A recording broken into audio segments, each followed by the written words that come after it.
Today, I'm JPC, Magic Merlin, because we've got to do some predictions today, class. That's right.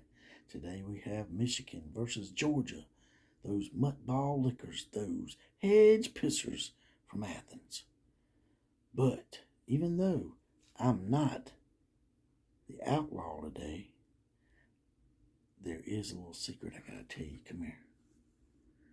You guys and gals are, without a shadow of a doubt, the home of the common Joe and common Sally in the know, even more so than all those media talking heads. Now let's get right to it.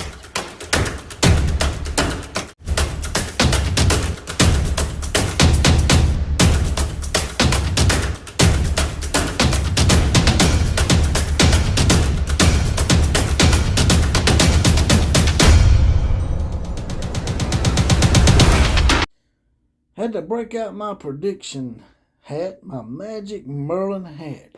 This worked so well for me this year. Sure, I've took a loss or two, but for the most part, old Magic Merlin has come through. Now, let's predict on the Georgia Bulldogs versus the Michigan Wolverines game. That's right, those hedge pissers, those muttball lickers, those Athenians that can't seem to get the big one. And to get the big one, to finally get over that hump and to get over that Fonzie curse, those hedge pissers have got to go through the Wolverines of Jim Harbaugh and all of his illustrious ass clown satellite camps that he's held ever since coming back to his alma mater. Will Jim Harbaugh and Michigan be able to get something from the tapes against Alabama? Alabama, is it just that Bryce Young is that great? Or did Alabama open up some secrets? Lay a foundation, like I said in the lead-up. Do they lay a foundation for Jim Harbaugh and company to maybe pick apart these Georgia Bulldogs and prevent a rematch with Alabama, or possibly, I said, okay, I'm getting ahead of myself, but to keep Georgia from making it back to the title game and to try to break their 41-year curse. It's a hard game to call either way. Because Georgia's defense was exposed so readily and so amazingly, it's hard for me to call. If Alabama had won that game against Georgia, say 24-21, I'd say, well, they had a slight off game and Alabama won the game. But it wasn't that way. Alabama scored 41 points and beat them by 17. A lot of people say Georgia don't deserve to be in the playoff because they got beat by so many points. That would probably be me and a few others. But that's neither here nor there because it doesn't matter anymore. Georgia's there. Michigan's got to deal with them. And they got to deal with possibly a pissed off Georgia Bulldog defense. Now, everybody tried to blame everything on Stetson Bennett. And while Stetson did make some costly errors, there were some situations where the Georgia defense needed to bow its back and it didn't. Now, with that being said, a lot of people were blaming the defense for Georgia. Now, on the flip side of that, the Georgia defense didn't give up that pick six. All right, that's 7 points. And they stopped the Alabama offense at least 4 times, I think, in the second half. And not one of those 4 times, when they got the ball back for the offense, did Georgia's offense capitalize. Georgia's offense put up 24 points. But with an offense like Alabama's, and this was the question before that I had before the SEC title game, with an offense like Alabama's, you're not going to be able to hold them down.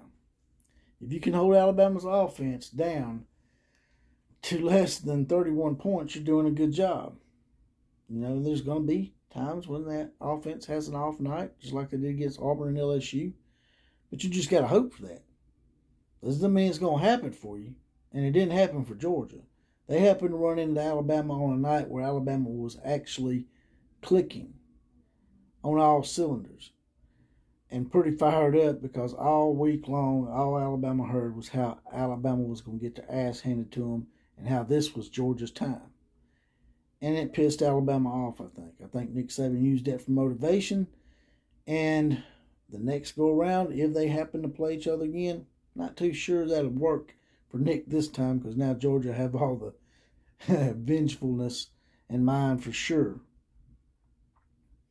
But Georgia, the key for Georgia to win this game is pretty obvious. Everybody's probably said it already. They've got to stop the Michigan running game and make Cade McNamara beat them. Now, Cade's been playing a lot better here lately, in my opinion. A lot more consistent. Is he a Bryce Young or even a C.J. Stroud? No. But and Alabama did run the ball a little bit on Georgia. I mean, we didn't have an explosive running game against it, but we got more yards than people thought we would. We're averaging about 4.5 yards a carry. If Michigan, whose running game is probably slightly better than Alabama's, can get their running game started and Georgia doesn't put a stop to it early, Georgia may have some issues. Georgia may be looking at a second straight upset if Michigan gets over 150 yards rushing. If they can shut that run down, make Cade McNamara beat them, then Georgia may have a slightly easier day, of course.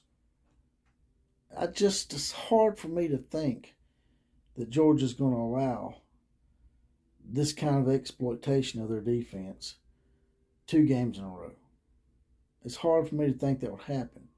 But there's been so much crazy stuff happen this year. This has been a crazy year in football, from all the coaching changes to the upsets and people. Just when you think you got it figured out, you don't. It's been a hell of a 2021. So, I've been thinking about this hard and long. If Georgia, I don't know if it'll be a good idea for Georgia to start JT Daniels or not. People keep saying, give JT Daniels a chance. Let's see what he's got. He's a 5-star, blah, blah, blah, blah. But Stetson has got you guys there. Y'all lost 1 game under Stetson. 1 game. Great quarterbacks lose games. Joe Montana, Peyton Manning, all of them lost games. And he got y'all there. So I can see Kirby's thinking. It's like, hey, I've got here with this guy. I'm not going to diss him. I'm not going to throw him off. I'm not going to just throw him to the wolves. But sometimes you have to make a change in order to shake things up. And I think if they start JT Daniels against Michigan, I want to say they would have a better chance at beating Michigan. But I just don't know. I mean, Michigan's defense could probably get to JT Daniels quicker than they can Stetson. So it might be better if they start Stetson, if they stick with Stetson. If Stetson can cut down on turnovers and he don't get behind, and he can just play in front. If y'all get up on Michigan, stay up on Michigan. If the defense can just clamp down on that running game, I think Georgia pulls this game out. And I'm going to say the final score of this game is going to be Georgia 27 and Michigan